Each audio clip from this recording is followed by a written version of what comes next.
বাপি কথা বলা চলবে না? কথা বললে কি হবে? পালিয়ে যাবে?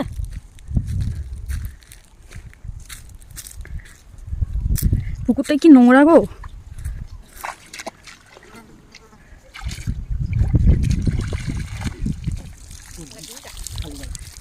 একটা কি বড় মাছ পড়েছিল নাকি? দাঁড়াও দাঁড়াও, মাছ পড়লো কই? দেখি তো, এরকম করে ধরা যায় তো? তাহলে তখন বলো যে মাছ পাওয়া যায় না বৃষ্টি না পড়লে। মা, মোরলা মাছ লাই তো, মোরলা মাছগুলো হলে বৃষ্টি না হলে হয় না। কি মাছ এগুলো? এগুলো দেড়কে। দেড়কে মানে?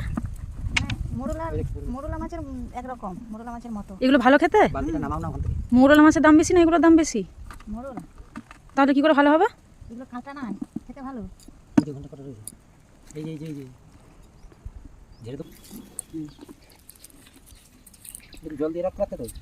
ট্যাংরা মাছ দিয়ে ঝোল করে নাকি শিঙি মাছ দিয়ে? কি করে বুঝতে পারবি এইখানটায় মাছ থাকবে বলে? বুঝতে পারছি কি, ওই আন্দাজ আন্দাজে দিচ্ছি। বেশ 1 কিলোর মতো হলে, হ্যাঁ 1 কিলো খান্ডাক মাছ হলে ভালো হতো। কি করতে মাছ অত? খেতো। আমি ভাবলাম সাপটা নাকি।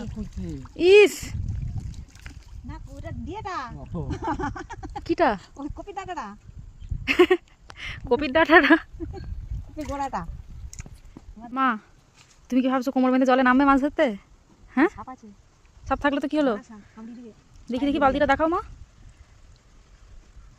এগুলো তো একটাও মৌরলা মাছ নয়। না, মোরলা নাই।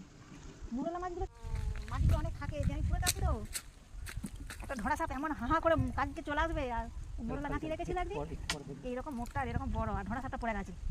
আজ ভালোই হলো। কেন ঢোঁড়া সাপটা পড়ে গেলে ভালো হবে কেন মা? মাছ খাচ্ছিল।